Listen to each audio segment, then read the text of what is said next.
Trading psychology.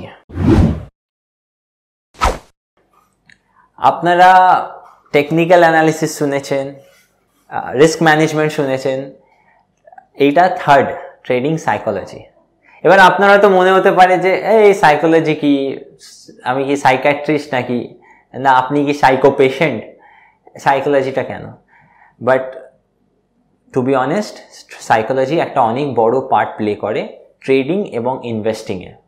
কেন কি এটাতে আমাদের এই যে ইনভলভমেন্টটা থাকে ভার্চুয়ালি থ্রু কম্পিউটার্স, অনেকটা আমাদের মাইন্ড গেমস।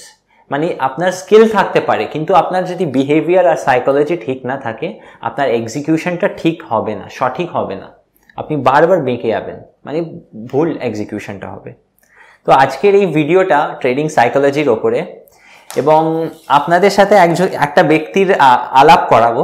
মানে তিনি এখানে প্রেজেন্ট নেই, বাট তার পরিচয়ের সাথে আলাপ করাবো। সেটা হচ্ছে মার্ক ডোগলাস। বইটা ভালো করে দেখে নিন, মার্ক ডোগলাস। তো মার্ক ডোগলাস সাহেব একজন আমেরিকান ট্রেডিং সাইকোলজিস্ট। আমাদের সাইকিয়াট্রিস্ট না, এখানকার ট্রেডিং সাইকোলজিস্ট, মানে ট্রেডিংয়ের যে সাইকোলজিক্যাল পার্টে হেল্প লাগে সেটা উনি ট্রেডার্সদেরকে, প্রফেশনাল ট্রেডার্সদেরকে হেল্প করেন ওটা নিয়ে। এবং ওনার অনেকগুলোই বই আছেন। ট্রেডিং ইন দ্য জোন, এই বইটা, এটা ওনার একটা খুবই রিনাউন্ড বই ট্রেডিং সাইকোলজির ওপরে। এটা আমি অনেকবার পড়েছি, এবং সত্যি কথা বলতে এই বইটার ভেতরে যা আছে, যা শিখেছি এই থেকে, আর আপনারা যা শিখতে পারেন, আমি এই ভিডিওটাই কিন্তু পুরোটা কভার করে উঠতে পারবো না, এবং আপনাদের এই বইটাকে এবং আপনাদের জাস্টিফাই করে উঠতে পারবো না ট্রেডিং সাইকোলজি ব্যাপারটা। কিন্তু এই ভিডিওটা থেকে আমি চাই আপনারা এই ব্যাপারটা বুঝুন যে ট্রেডিং সাইকোলজি একটা বড় জিনিস, একটা বড় পোর্শন আমাদের শেয়ার মার্কেটের ক্যারিয়ারের পার্টিসিপেশনের। তো সেটাকে আপনারা ইকুয়ালি ইম্পর্টেন্স দিন। তো আমরা কিছু স্লাইডসে চলে যাব, কিছু ভিজুয়ালস আসবে আপনাদের সামনে, যেটা বোঝাবে যে এই তিনটে পিলার স্ক্রিনে আপনারা দেখতে পাচ্ছেন। একটা হচ্ছে ট্রেডিং সাইকোলজি, একটা হচ্ছে টেকনিক্যাল অ্যানালিসিস, একটা হচ্ছে রিস্ক ম্যানেজমেন্ট। এই তিনটে পিলার আপনারা এইভাবে, মানে এইভাবে যদি থাকে, নাম্বারিংটা ফার্স্ট 1 2 3 যেরকমভাবে আপনি সাজান, কিন্তু একটা পিলার যদি মিসিং হয়, বিল্ডিংটা পড়ে যাবে। মানে আমরা কিভাবে ভাগ করব না, 33% আমরা অ্যাটেনশন দেবো টেকনিক্যাল অ্যানালিসিসকে। আপনি বলবেন শুধু ওইটা হলেই তো হয়ে যায়, না না না, শুধু বাই সেল ব্যাপারটা হয় না। তো আপনাকে ইম্পর্টেন্স দিতে হবে 33% ট্রেডিং টেকনিক্যাল অ্যানালিসিসকে, আবার 33% আপনাকে দিতে হবে রিস্ক ম্যানেজমেন্ট, আর বাকি 33% আপনাকে দিতে হবে ট্রেডিং সাইকোলজিতে। এইভাবে জিনিসটা ভাগ করে আপনি যদি নিজের এডুকেশন জার্নিটাকে করেন, ট্রেডিং জার্নিটাকে করেন, তাহলে আপনার সাকসেস লেভেলটা, রেশিওটা অনেক বেড়ে যাবে। আর এই তিনটে যদি না থাকে, তাহলে আপনার বিল্ডিংটা ধাস করে ভেঙে পড়বে। দেখুন স্ক্রিনে দেখাচ্ছে এখন কিরকম। তো আজকের ভিডিওটা আমরা এইটা নিয়ে আলোচনা করব। Mark Douglas trading in the zone বইটাতে, যেটা একটু আগে আপনাদের দেখালাম, তিনটে কি পয়েন্টস হাইলাইট করেছেন। কি কি না, উনি এই বইয়ে মাইন্ডসেট নিয়ে কথা বলেছেন, একটা ট্রেডারের মাইন্ডসেট কি হওয়া উচিত। যে এই যে আমরা জানি, একটা ছোট্ট এক্সাম্পল দিচ্ছি, মহেন্দ্র সিং ধোনি বারবার আইপিএল জেতে, বারবার এত সাকসেসফুল একজন ক্রিকেটার। সবাই তো এত সাকসেসফুল হতে পারে না, অনেকটা ব্যাপার আছে ভাগ্যের, কিন্তু তার সাথে একটা মাইন্ডসেট, একটা উইনারের মাইন্ডসেট, এর উপরে অনেক স্টাডিজ আছে যে একটা উইনারের মাইন্ডসেট একটা অ্যাভারেজ মানুষের থেকে অনেক ডিফারেন্ট। তো আমরা কি কি পয়েন্টস হাইলাইট করছি এখানে? তিনটে: মাইন্ডসেট, সেকেন্ড ট্রেডিংয়ে যেটা বললাম আমাদের আজকে মেইন টপিক, সাইকোলজিক্যাল একটা অ্যাসপেক্ট আছে এই বইয়ে, এবং আর একটা বড় কনসেপ্ট, থিঙ্কিং ইন প্রবাবিলিটিস। সেই ক্লাস 10-এর প্রবাবিলিটি ওইটাই, কিন্তু অনেক বড়ভাবে। এখানে যখন আমরা ট্রেড নিই, একটা প্রবাবিলিটি কাজ করে, একটা ইনভেস্টমেন্ট করি, তাতেও একটা প্রবাবিলিটি কাজ করে। লাইফে সব জিনিসই ছোট বড় করে প্রবাবিলিটি জড়িয়ে, বাট স্টক মার্কেটের ক্ষেত্রে এটা আপনাকে ধরে নিতে হবে, ওটাকে বাদ দিলে হবে না। তো কিছু জিনিস আমি এখানে হাইলাইট করব বই থেকে। সেটা হচ্ছে যে মার্ক ডোগলাস সাহেব এখানে বলছেন 5টা ফান্ডামেন্টাল ট্রুথস, যেটা আপনাকে আগে বুঝে নেওয়া উচিত ট্রেডিং করার আগে, ইনভেস্টমেন্ট করার আগে। পয়েন্ট নাম্বার 1 কি আছে? Anything can happen. কিছু হতে পারে, আমরা জানি না। ট্রেড নিলাম, স্টপ লস সেট হয়ে গেল। ইনভেস্টমেন্ট করলাম, যে প্যারামিটার যে ইনভেস্টমেন্ট করেছিলাম সেটা আর প্লে আউট করছে না। ভেবেছিলাম কোম্পানি একটা ভালো ইনভেস্টমেন্ট করতে চলেছে, একটা ক্যাপিটাল এক্সপেন্ডিচার করতে চলেছে, সেটা করছে না কোম্পানি।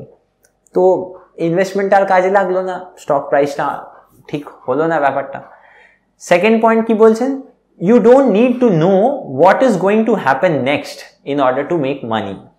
একটা সারাক্ষণ চলে না, এই ইউটিউব ভিডিওটা দেখি, হয়তো প্রেডিকশন দেবে, হ্যাঁ নিফটির প্রেডিকশনটা খুব ইম্পর্টেন্ট হবে, একটা শেয়ারের টার্গেট দেবে, ঠিক আছে টার্গেট ব্যাপারটা তো আছেই আমাদের টেকনিক্যাল অ্যানালিসিসে, কিন্তু এই প্রেডিকশন টেকনিক্যাল অ্যানালিসিসে একটা বড় কথা আছে, কি বলছে, don't predict but react.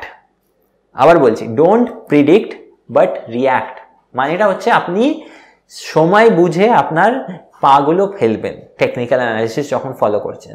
Breakout দিল তখন আপনি একভাবে রিয়্যাক্ট করবেন, ফলস ব্রেকআউট দিল তখন আর একভাবে রিয়্যাক্ট করবেন।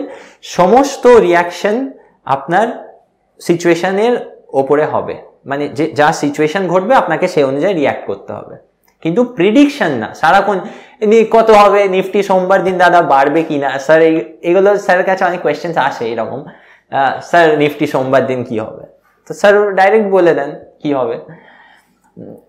Point number 3, there is a random distribution between wins and losses for any given set of variables that define an edge।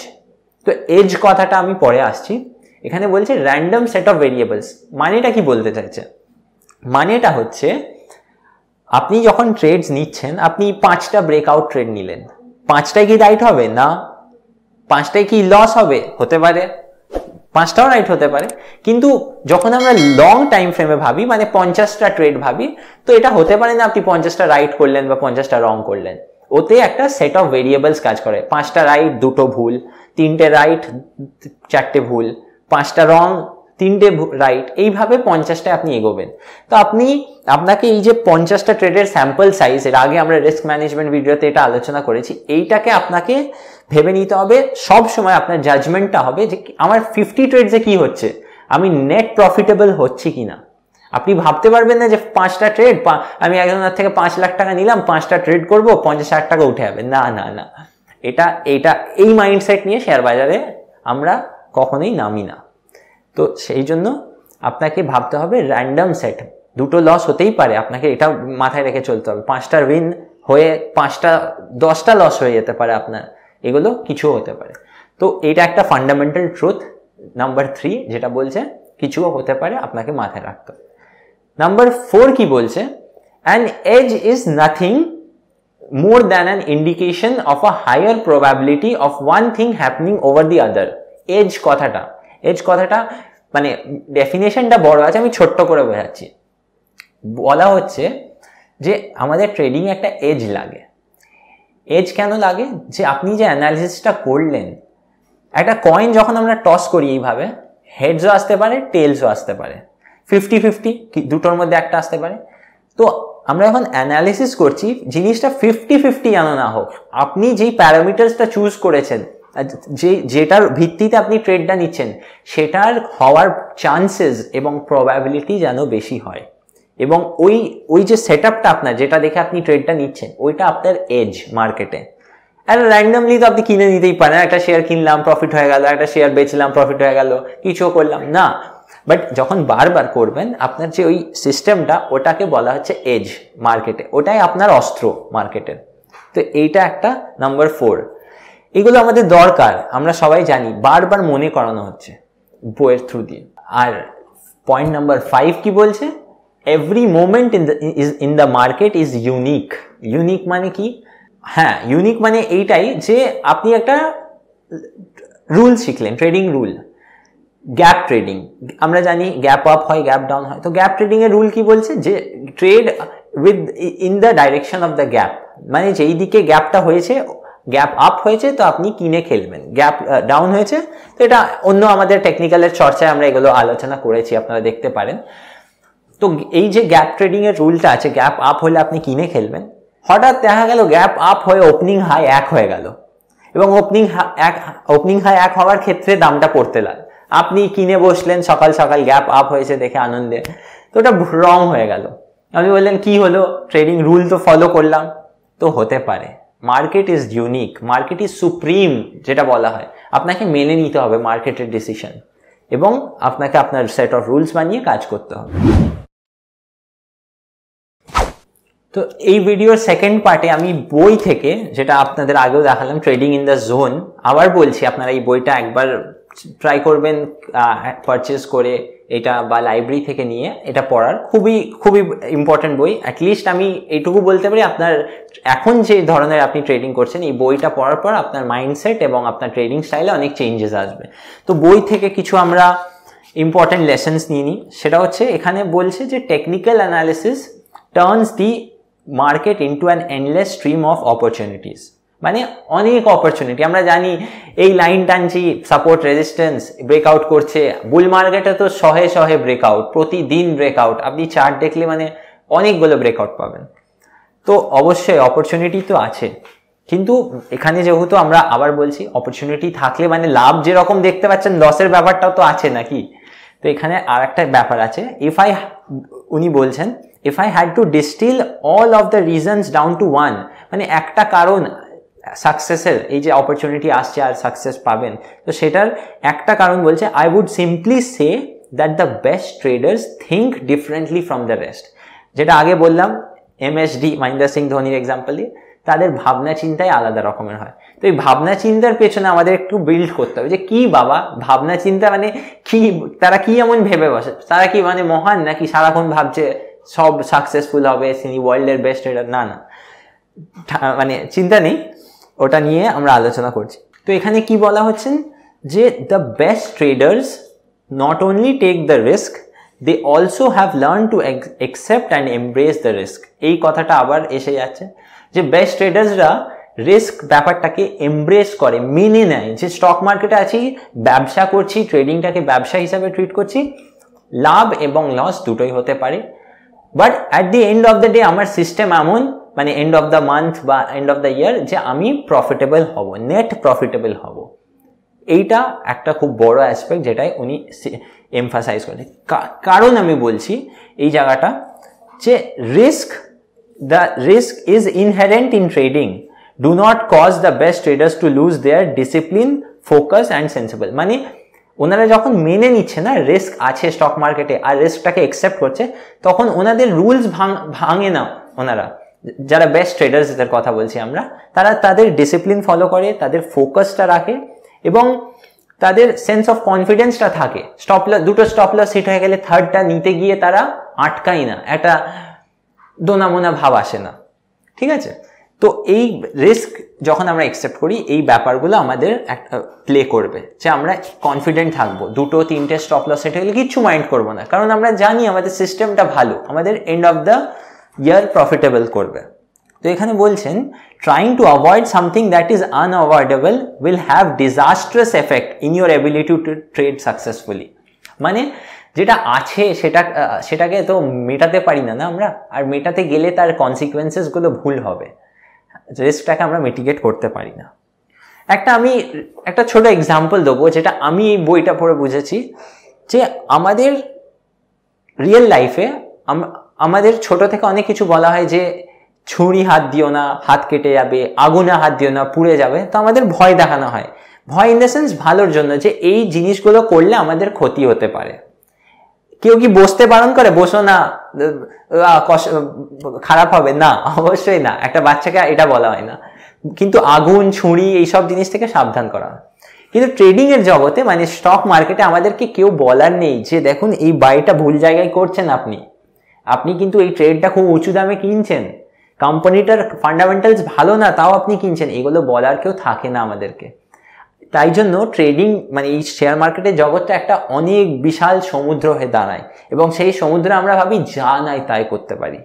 তো এই যা নয় তাই করাটা চলবে না, আর করতে গেলে রেজাল্টটা কনসিস্টেন্ট হবে না obviously.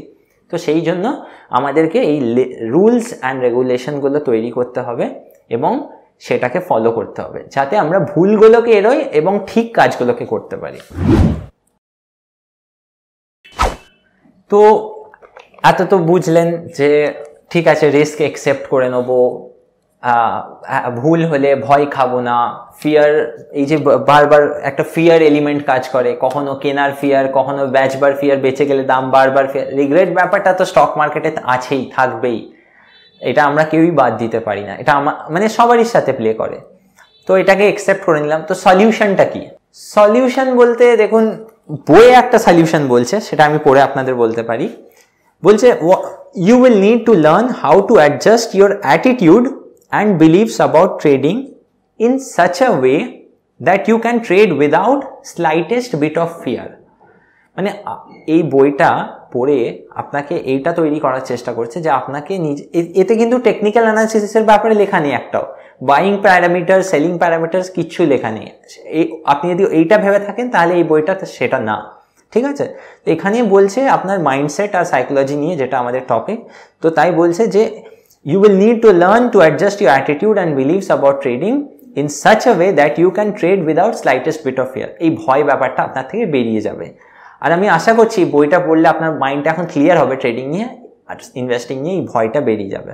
But at the same time keep a framework in place that does not allow you to become reckless. কনক্লুশনটা দিয়ে দিলাম।